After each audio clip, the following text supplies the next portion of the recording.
इंदौर में साइबर अपराधियों द्वारा सर ट्रेडिंग के नाम पर बीएसएनएल के रिटायर अधिकारी के साथ 1 करोड़ 4 लाख की धोखाधड़ी की वारदात सामने आई है। पूरे घटनाक्रम में साइबर क्राइम द्वारा जिन बैंक अकाउंट में रुपए ट्रांसफर हुए थे उन्हें स्विच किया जा चुका है और फरियादी को 25 लाख रुपए की राशि वापस भी करवा दी गई है। दरअसल मध्य प्रदेश में साइबर अपराध के नए तरीके के साथ पुराने तरीकों से लगातार धोखाधड़ी के मामले सामने आ रहे हैं और ऐसे ही एक ताजा मामले में crime branch additional DCP Rajesh Dandotiya द्वारा बताया गया बीएसएनएल के रिटायर अधिकारी को ईशानी मेहता नामक एक महिला का व्हाट्सएप पर कॉल आया था और उसके बाद उनके द्वारा एक अन्य व्यक्ति से बातचीत कराई गई और शेयर मार्केट में ट्रेडिंग के नाम पर डीमैट अकाउंट खुलवाया गया और व्हाट्सएप पर एक लिंक दी गई और फर्जी लिंक में अकाउंट दर्शाने लगा और उस अकाउंट में उनके रुपए अधिक दिखने लगे थे। अधिकारियों का कहना है जो लिंक ऐप के माध्यम से ओपन हुई थी उसमें उनके द्वारा जो 5,000 शुरुआत में लगाए गए थे वो 25,000 के रूप में दिखने लगे थे और इसी आधार पर लालचवश उन्होंने 1 करोड़ 4 लाख रुपए लगवा दिए थे जो कि 9 करोड़ से अधिक की राशि दर्शा रहे थे। जब उन्होंने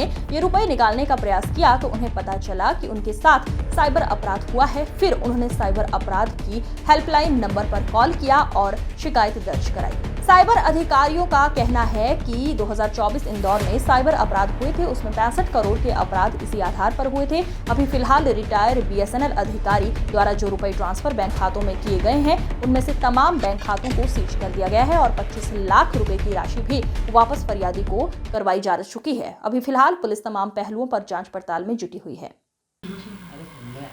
क्राइम ब्रांच में एक एफआईआर रजिस्टर की गई है। फरियादी जो कि बीएसएनएल का रिटायर्ड अधिकारी है उसके द्वारा रिपोर्ट की गई थी कि उसके पास से एक मैसेज आया था ईशानी मेहता का व्हाट्सएप पर और ये पर्सनल मैसेज था। उसमें उसके द्वारा जब बातचीत की गई तो उसके द्वारा बताया गया कि शेयर ट्रेडिंग में वो इन्वेस्ट कराती है और वो चीफ मैनेजिंग जो कि पर्सनस होते हैं वो चीफ मैनेजमेंट ऑफिसर है जो कि इस तरह से शेयर में इन्वेस्ट कराती है। उसके बाद उसने फिर उसको एक व्यक्ति से और मिलवाया, मतलब उसको फ़ोन एक दूसरे व्यक्ति का मैसेज आया, उसको इंट्रोड्यूस किया कि ये हमारा ये बेसिकली हमारे ऑर्गेनाइजेशन में ही काम करता है और उसके बाद से उसने अपना नाम अमित बताया। उसके बाद से फिर इन लोगों ने उसको व्हाट्सएप के ग्रुप में लिया। व्हाट्सएप के ग्रुप में लेने के बाद वहाँ पर उनको एक लिंक दी, जो लिंक लेने के बाद से फिर वो लिंक को इनके द्वारा लिंक को जब खोला गया तो लिंक में उनके द्वारा एक डमी ऐप डाउनलोड करा दिया गया, दूसरा उनको डीमैट अकाउंट खुलवाने के लिए बोला गया तो उसने डीमैट अकाउंट खोल लिया। ऐप के बारे में उनको ये बताया गया कि आपको इस ऐप में आप जो पैसा लगाएंगे उसका मुनाफा आपको इसी में दिखाई देगा, आप खुद ही उसमें देख पाएंगे और खुद ही उसको ऑपरेट करेंगे। तो उसका जो फरियादी था उसका विश्वास बन गया और उसने पहले 5,000 रुपये लगाए और 5,000 लगाने के बाद उसने देखा तो 5,000 के 25,000 रुपये हो गए। तो फिर उसको लगा कि ये प्रॉफिट वाला है तो धीमे धीमे करके उसने लगभग 1 करोड़ 4 लाख रुपए पूरा उसमें पूरा लगा दिया। तो ये पूरा अकाउंट में जब उसके जो डमी ऐप था उसमें दिखाया जा रहा था 9 करोड़ 27 लाख के करीब पूरा अमाउंट दिखाया जा रहा था।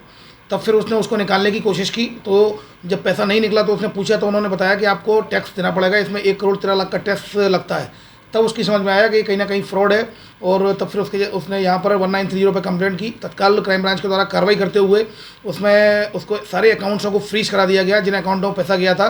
फिलहाल 25 लाख रुपए उसमें से अकाउंट में फ्रीज कराए जाकर आवेदक को दिलवा दिए है और चूंकि बाकी अलग अलग ऑल ओवर इंडिया के अकाउंट्स हैं तो इसमें क्राइम ब्रांच के द्वारा जांच के उपरांत इसमें एफआईआर रजिस्टर कर ली गई है अज्ञात आरोपियों के खिलाफ। इसमें जो नाम बताया गया ईशानी मेहता और अमित हिंदुजा, ये जो नाम बताया गया है निश्चित रूप से कहीं ना कहीं ये फ्रॉडस्टर्स ये अलग परिवर्तित नाम होंगे। तो फिलहाल एफआईआर धोखाधड़ी की विभिन्न धाराओं में क्राइम ब्रांच पर रजिस्टर किया कर इन्वेस्टिगेशन में लिया गया है।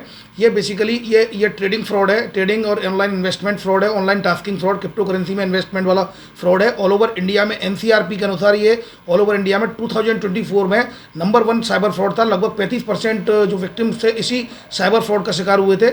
और इंदौर में भी जो पिछले साल 2024 में लगभग 65 करोड़ का फ्रॉड हुआ था उसमें भी नंबर 1 यही रहा था, मतलब हाईएस्ट साइबर फ्रॉड इसी ऑनलाइन ट्रेडिंग और इन्वेस्टमेंट और क्रिप्टो करेंसी में इन्वेस्टमेंट के नाम पर फ्रॉड हुआ था। तो इस संबंध में क्राइम ब्रांच के द्वारा एडवाइजरी भी जारी की गई है। ये 3 तरीके से फ्रॉड होता है। एक तो पर्सनल मैसेज कोई लड़की के द्वारा भेजा जाता है, इसके अलावा एक अननोन ग्रुप में आप जुड़ जाते हो, आपको पता नहीं चलता, अननोन ग्रुप में आप मेंबर बन जाते हो, फिर वहाँ से आपको एक लिंक भेजकर इन्वेस्ट कराया जाता है।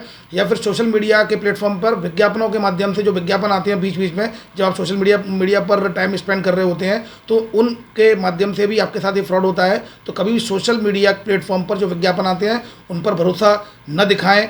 नंबर 2, आप जो भी पर्सनल मैसेज करता है उसको वेरीफाइड करें। और नंबर 3, कोई अननोन ग्रुप में अगर आपको ऐड करता है तो अपनी व्हाट्सएप की ग्रुप सेटिंग में जाकर कोई भी आपको अननोन व्यक्ति ना जोड़ पाए उसके लिए केवल ओनली कॉन्टैक्ट्स कर दें, जैसे कि केवल आपसे जुड़े हुए लोग ही आपको ग्रुप में जोड़ पाएंगे। इस संबंध में क्राइम ब्रांच इंदौर के द्वारा एडवाइस जारी की गई है, आरोपियों की तलाश की जा रही है।